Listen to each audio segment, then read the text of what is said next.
کہ ابن زیاد نے کہا یار یہ ہانی آیا کیوں نہیں ہے مجھے ملنے کے لیے؟ اس کو پتہ لگ گیا، ہانی کو 2-3 دفعہ پیغام بھیجا، ہانی ملنے کے لیے آؤ۔ ہانی نے کہا یار میں بیمار رہتا ہوں، میں نے کیا ملنے کے لیے آنا؟ نہیں یار تم ملنے کے لیے آؤ، ہم تمہیں آپس میں ملنا چاہتے ہیں۔ ہانی آ گیا بھائی، بیٹھا بات چیز کر لی۔ اس نے عربی زبان میں کہا کہ ہانی لگتا ہے ایک شعر پڑھا جس کا مطلب یہ تھا کہ ہانی اپنے پیروں سے موت کی طرف چلا آ رہا ہے، یعنی میں تو اس کی زندگی چاہتا ہوں، یہ اپنی زندگی کے در پہ خدا ہی سمجھے کہ اب یہ کیا چاہتا ہے۔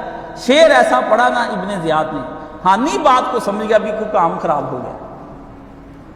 عربی لوگ بڑے ذہین ہوتے تھے، وہ شعروں کے اندر ہی بات کرتے تھے، بات ہی شعر میں سمجھ لیتے تھے۔ اس سے کہا اچھا، تو اس نے کہا سنا ہے کہ تم اپنے گھر کے اندر تم نے سازشوں کا ایک پورا گڑھ بنا رکھا ہے اور وہاں مسلم بن عقیل کو اپنے گھر ہے اور وہاں اسلحہ جمع کرتے ہو، تم کیا سمجھتے ہو یہ باتیں مجھ سے چھپی رہیں گی؟ ہانی نے کہا میرے گھر میں کوئی نہیں ہے، تمہیں کسی نے غلط اطلاع دی ہے۔ اس نے کہا مجھے کسی نے غلط اطلاع نہیں دی، میں تمہیں بندہ دکھا سکتا ہوں جس نے اطلاع دی۔ تو ہانی نے کہا لاؤ بندہ۔ اس نے ماکل کو آواز دے دی، ماکل آ جا۔ ماکل سامنے آیا، ہانی ہکا بکا، پیسے دیے تھے، مسلم بن عقیل کی ملاقات بھی ہوئی تھی، سازشیں بھی وہیں پر بیٹھ کر ہوتی تھی، حکومت اکھاڑنے کی، سب کچھ کرنے کی۔ ہانی کے ہاتھ پھول گئے، اس نے کہا او کام خراب ہو گیا۔ اسی وقت اس نے کہا لٹکاؤ اس ہانی کو۔ ہانی کو جب لٹکانے کے لیے اس نے یہ بات چلائی تو حضرت ہانی کے جاننے والے جتنے بھی تھے نا ان کو باہر اطلاع ہو گئی۔ انہوں نے کہا ہانی پکڑا گیا، وہ 12,000 بندہ اکٹھا ہو کے آ گیا۔ تو اس وقت پھر ابن زیاد نے قاضی شہر، جج، وہ کہتے چیف جسٹس نہیں بکتا، اس وقت کا چیف جسٹس جو تھا قاضی شریح تھا، اس کو بلا کر کہا قاضی صاحب میری طرف سے ان کو بتاؤ کہ ہم نے ہانی کو ویسے ہی روکا ہوا ہے، کوئی پوچھ پرتیت ہو رہی ہے، کوئی ہم نے کوئی نقصان نہیں پہنچایا، اندر ہانی کو مار پڑے گی۔ اس نے باہر آ کے کہا نہیں کوئی بات نہیں جج ارشد ملک، کوئی نہیں، خیر چل رہا ہے صحیح۔ سب چور کتی سب رل گئے، اے کشتہ اے سلطانیوں ملائیوں پیری، سارے ہی بیڑا گرک۔ جج بھی ساتھ رل گیا، چلو بھیج دیا۔ حضرت مسلم کو پتا چل گیا، اس نے کہا یار ہانی میری وجہ سے پھنس گیا۔ تو حضرت مسلم جو ہے وہ اسی وقت تلواریں لے کے 12,000 بندہ لے کے پہنچ گئے، بڑی زبردست تقریر کی۔ انہوں نے کہا یہ گورنر ہے، اس کا محاصرہ کر لو اور ابن زیاد کو اب ہم کسی صورت میں نہیں چھوڑیں گے۔ حضرت مسلم وہاں پر پہنچ گئے، دنیا ہی دنیا وہاں پہ اکٹھی ہو گئی۔ یہ اب ابن زیاد کو لینے کے دینے پڑ گئے۔ اس نے کہا اب کیا کرنا چاہیے؟ ابن زیاد نے اسی وقت شمر کو کہا جا کے ایک تقریر کرو۔ انہوں نے جاتے ہی تقریر کی شمر نے۔ اس نے کہا میری بات سن لو، لشکر شام سے چل پڑا ہے، امیر المومنین یزید نے بھیج دیا ہے، لشکر پہنچ رہا ہے اور تم لوگوں کی ٹکا بوٹی بنا کے رکھ دینی ہم نے، تم لوگ یہاں پر کھڑے ہو۔ ڈر گئے اندر بندے، کوئی ادھر کو نکل گیا، کوئی ادھر کو نکل گیا۔ حضرت مسلم پھنس گئے، حضرت مسلم بھی پھر چھپ گئے۔ حضرت مسلم جناب چھپتے چھپاتے جو ہے نا وہ ہانی کے گھر سے نکلے تو وہ وہاں سے جا کر نکل کے تو کسی اور جگہ پر پہنچ گئے۔ واپس حضرت مسلم کو دیکھا، انہوں نے کہا کیا کریں؟ تو حضرت مسلم پھرتے پھرتے نا شام کو جب پورے شہر کے اندر زور پڑی 30,000، مغرب پڑی 18,000، عشاء پڑی سلام پھیرے 30 بندے بھی نہیں رہ گئے، کوئی مسلم بن عقیل کا جاننے والا نہیں رہ گیا۔ سب سے زیادہ امام حسین سے بھی زیادہ، امام حسین کے پاس تو چلو کوئی اپنے تھے نا، کوئی چاچے تایوں کے پتر بھائی تھے، کوئی بہنیں تھیں، جس قدر مسلم مظلوم ہوا ہے شاید زندگی میں کوئی بندہ مظلوم ہو گیا، کوئی بھی نہیں پاس۔ مسلم بیچارہ رات کو پیاس کی تلاش میں کبھی کسی کے گھر دروازے پہ کھڑا ہوتا ایک دیوار کے ساتھ ٹیک لگا کے بیٹھ گیا۔ تو اندر سے ایک عورت نکلی، تاریخ نے اس کا نام بھی یاد رکھ لیا، توآ، عورت مائی نکلی باہر، دروازے کے اوپر آ کر کھڑی ہو گئی۔ مائی اپنے بیٹے کو انتظار کر رہی تھی، اس کا لڑکا فوجی تھا۔ اس نے اپنے لڑکے سے پوچھا، وہ باہر بیٹھا، اسے کہا بھائی کس وجہ سے یہاں بیٹھے ہو؟ انہوں نے کہا اماں پانی چاہیے، پیاس لگی ہے۔ اسے اندر سے پانی پلا دیا، پلانے کے بعد پھر بھی بیٹھے رہے۔ فرمایا تو بھائی تو جاتا کیوں نہیں؟ انہوں نے کہا کوئی ٹھکانہ ہو تو جاؤں نا۔ اس نے کہا تو کون ہے؟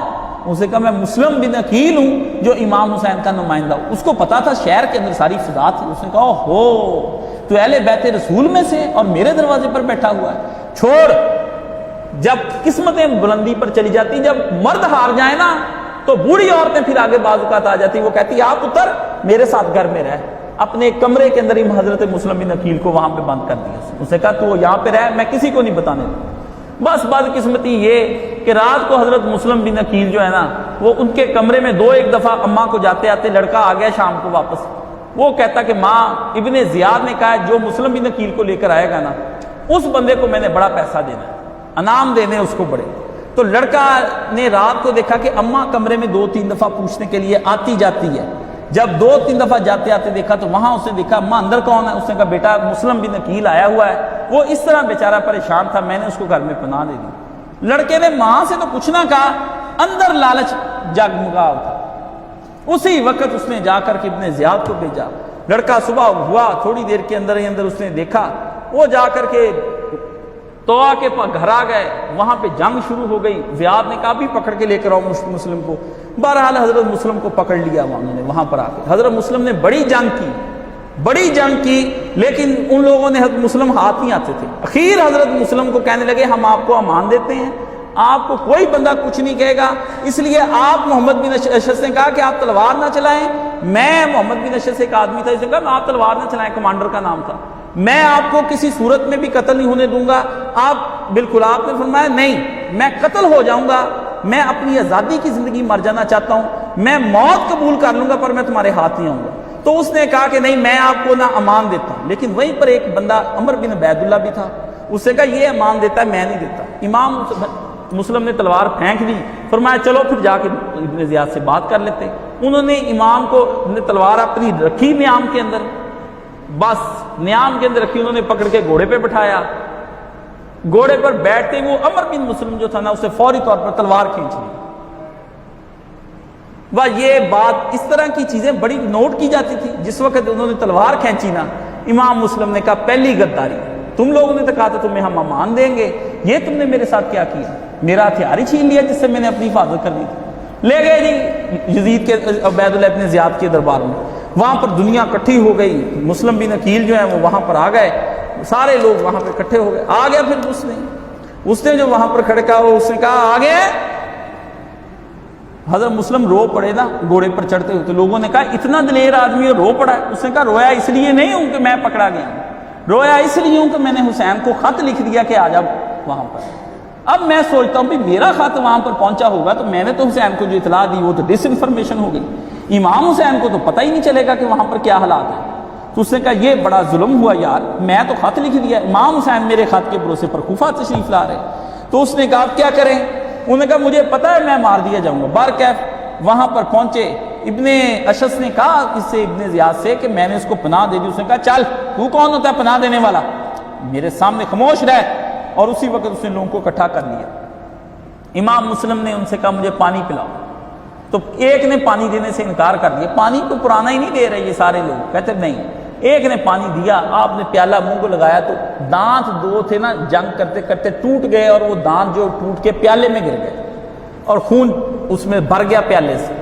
امام نے پانی پی کر کہا شاید ہماری قسمت میں اب پانی بھی نہیں رہا، یہ کہہ کے آپ نے پیالہ واپس بھیج دیا، اور اسی وقت پھر اس نے تقریر کی، اس نے کہا پہچانتے ہو کون ہوں میں، اس نے کہا میں تجھے بخوبی جانتا ہوں۔ انہوں نے کہا تم نے یہ جو ہمارے ساتھ حرکت کی ہے، حکومت کے خلاف شورش کی ہے، اب تم بچ نہیں سکتے، قتل ہو جاؤ گے۔ انہوں نے کہا میں تیار پہلے ہی ہوں قتل ہونے کے لیے، مسلم نے کہا لیکن مجھے ایک وصیت کرنے دے، اور ہے تم میں سے کوئی وصیت کرنے والا؟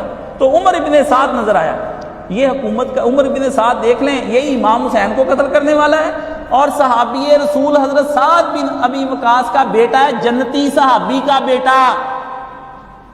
آپ کہتے ہیں لوگ بکتے نہیں، نوح علیہ السلام کا پتر خراب ہو جائے تو اس میں کچھ صحابیوں کا قصور نہیں، پھر کہتے ہیں کاشف صاحب جی صحابہ کے، میں کسی صحابہ کے خلاف گئے پتر ہی خراب ہو گئے، بک بکا گیا سارا مال۔ تو اس نے کہا کہ عمر بن سعد میری بات سن لے، میں تو اسے 3 وصیتیں کرنا چاہتا ہوں، ایک میرے اوپر کچھ قرضہ ہے، یہ 700 درہم کا، یہ میرا تلوار اور میری زرہ بیچ کے نا یہ ان کو قرضہ اتار دے، دوسرا میری لاش ابن زیاد سے لے لیے بے حرمتی کرے گا، اور تیسرا امام حسین کو جو ہے نا کسی کو ان کو بیچ کے طلاق کر دے کہ آپ کوفہ کے فریب میں نہ آئیں، کام بڑا خراب ہو گیا یہاں پر یہ کسی طریقے سے۔ اور مسلم نے کہا یہ باتیں میری تینوں راز کی ہیں، لیکن وہ عمر ابن سعد حکومت کا بڑا ہوتا ہے نا، تو ابن زیاد سے کہتا میں آپ کو بتاؤں اس نے مجھ سے کیا راز کی باتیں کی ہیں۔ اس نے کہا بے شرم آدمی چل بتا دے. جب اسے بتا دی تو اسے کہا تجھ جیسا بے شرم آدمی کوئی نہیں, حکومت کی خوشامد کے لیے تو نے یہ 3 باتیں مجھے بتائیں. کوئی شریف آدمی کبھی کسی کا راز کسی کو نہیں دیتا, میں ہوتا تو شاید نہ دیتا. تو اس نے کہا قرضہ تو ہم اتار دیں گے, وہ تو ہم کر لیں گے جو, پر تیری ہم نے جو ہے نا یہ لاش تیری جو یہ ہم نے نہیں چھوڑنی کسی صورت میں. تو مسلم نے کہا جو تو نے کرنا ہے آپس میں تم کر لینا, میں نے جو کرنا تھا وہ کر. بار کیف حضرت مسلم کو پھر وہ لے گئے بھائی. انہوں نے لے جا کے سب سے اوپر جو منار تھا پرائم وزیر اعلیٰ ہاؤس کا, وہاں پہ حضرت مسلم کو کھڑا کیا, سر کاٹ کے زمین پر پھینک دیا, اور اوپر سے حضرت مسلم کی لاش کو دھکا دے دیا. مسلم کی لاش نیچے آ کے ٹکڑے ٹکڑے ہو گئی, اوپر سے گر کے ہڈیاں ٹوٹ گئیں, سب کچھ ہو گیا. حضور پاک نے کہا نلاتے وقت مردے کے ساتھ آسانی کرو, ایسے ہی کہ جس طرح مردے کے ساتھ زندہ کے ساتھ تم کرتے. یہ ہو لاشوں کا بے حرمتی ہو رہی نبی پاک کے خاندان کی ہیں, اوپر سے گرا دیا. اور ادھر سے یہ, اور ساتھ بھی دوسرا کام کیا کیا, دوسرا ہانی کو بھی بلایا جس کے ساتھ 12,000 بندہ تھا, وہ بھی سارے بک بک آ گئے. ہانی کو بڑا مان تھا کہ کہاں آواز دے, کہاں ہے میرے قبیلے والے, کہاں ہے بنو مظہر. اپنے بھائیوں کو کوئی نہ آیا مدد کرنے کے لیے. ہانی بھی بیچارہ اکیلا وہاں پہ رہ گیا. اس نے ترکی غلام کو حکم دیا سر کاٹ اس کا, اس کا بھی سر کاٹا.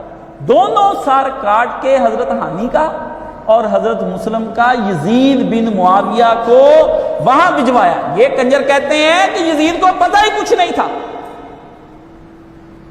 اور امام حسین کی شہادت سے پہلے. اور یہ واقعہ کس طریقے پیش آیا, لو حاجی حج کر رہے ہیں, امام مسلم اور حضرت ہانی کا سر کاٹا جا رہا ہے. 9 ذی الحج کو ادھر حاجیوں کا حج ہو رہا ہے عرفہ کے میدان میں, ادھر حضور پاک کے خاندان کی گردنیں کاٹی جا رہی ہیں. یہ آپ کے داستان ہے کوفے کی جو میں نے آپ کے سامنے بیان کی.